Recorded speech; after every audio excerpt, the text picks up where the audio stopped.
Hey, it's me, Miss B, Belicious. If you don't know me, get to know me. Click like and subscribe. Don't forget to hit the bell button. Right now, I'm finna get off into an exclusive about my opinion about this Dorian Vince and baby missing Malia Davis, age 4. Last seen with Darian Vince. On April the 30th. Her mom trusted him with her care. Check it out. Dorian Vance told them he was on his way to pick up his wife at George Bush International Airport, where he pulled over to the side of the road to investigate a popping noise he thought was coming from his tires about 9 p.m. Friday. And it was while he was investigating the noise that a blue crew cab Chevy truck pulled up behind Vince. 3 men got out of the truck and approached Vince, whose young son and 4-year-old stepdaughter Malaya was still in the car. One of them made a comment saying, "Malaya looks very nice, looks very sweet," Holbrook said. Vince told police the other man hit Dorian in the head.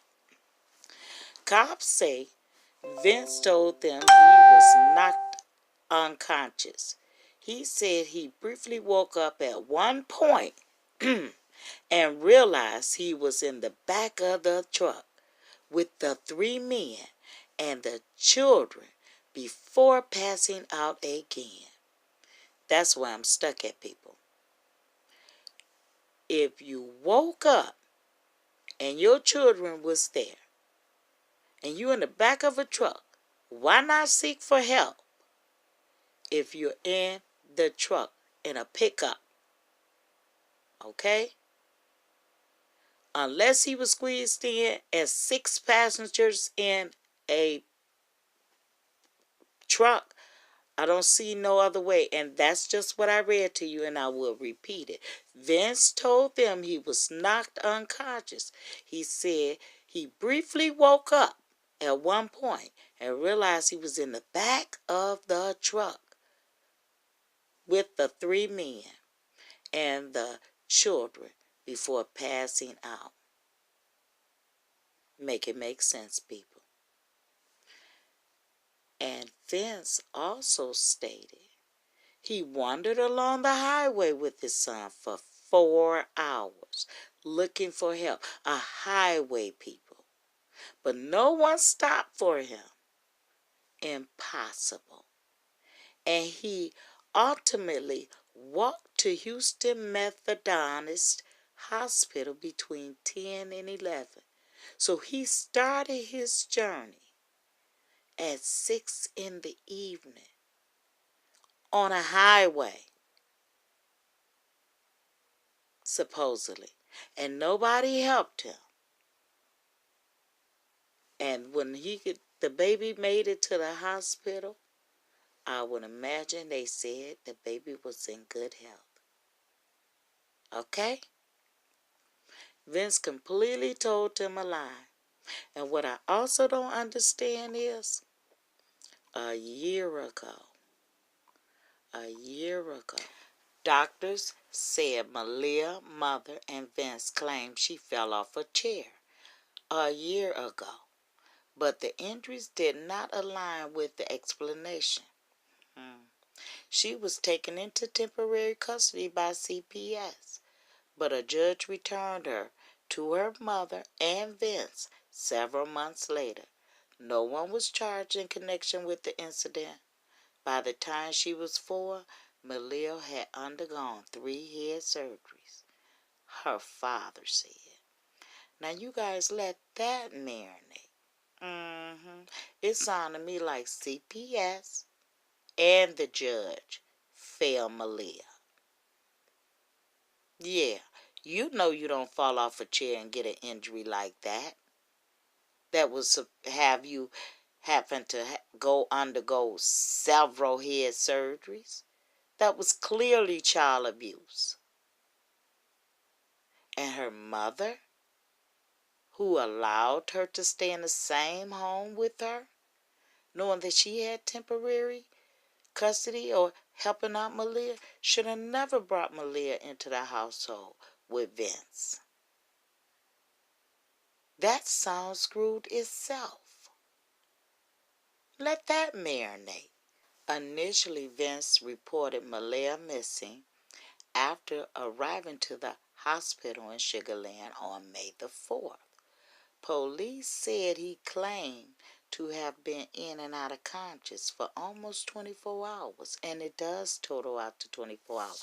Isn't it amazing that he was attacked at 9 to 10 o'clock at night, rounding off the numbers, and made it to the hospital approximately 24 hours later around the same time?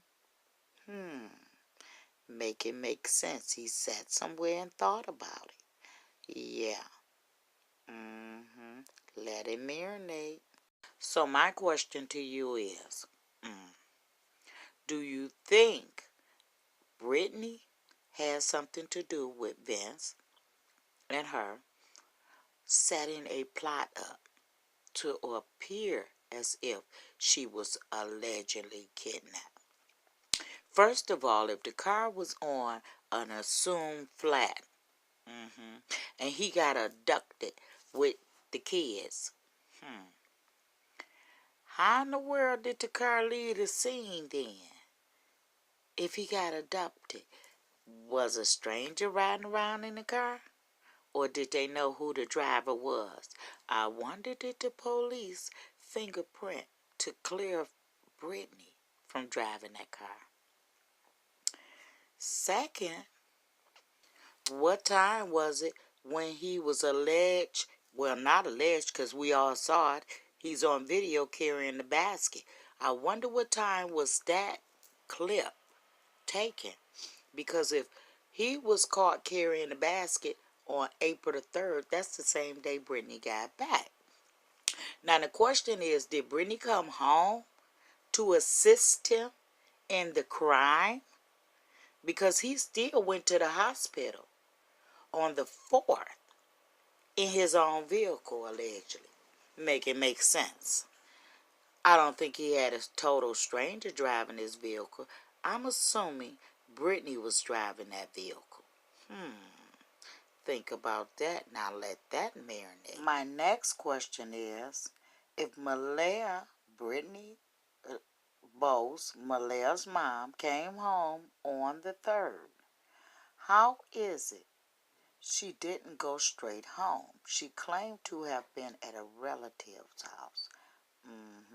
Because she didn't hear from him, nor her kids. But my question is, even though it's been stated that she could not get into her apartment because she didn't have her key, why didn't she contact the apartment manager, maintenance, to get forced into her apartment if it's her lease, right? Make it make sense. You don't hear from your man nor your child, your children. Force your way into your own place, right? But in her case, she didn't do that. Why didn't she contact the police and tell them her car is stolen? Or taken with her child? It's her car. If Mr. Dury and Vince never came home and weren't answering her questions, how did she get her key then? Would it have been on the same ring as the car key? Make it make sense. I'm personally inclined to believe that Miss Brittany is doing a cover-up. And that's just my opinion. You're entitled to yours too. But it sounded to me like she came in. She might have walked even in on something strange. Yeah. But that's why she's doing the cover-up. Click like and subscribe. Don't forget to hit the bell button.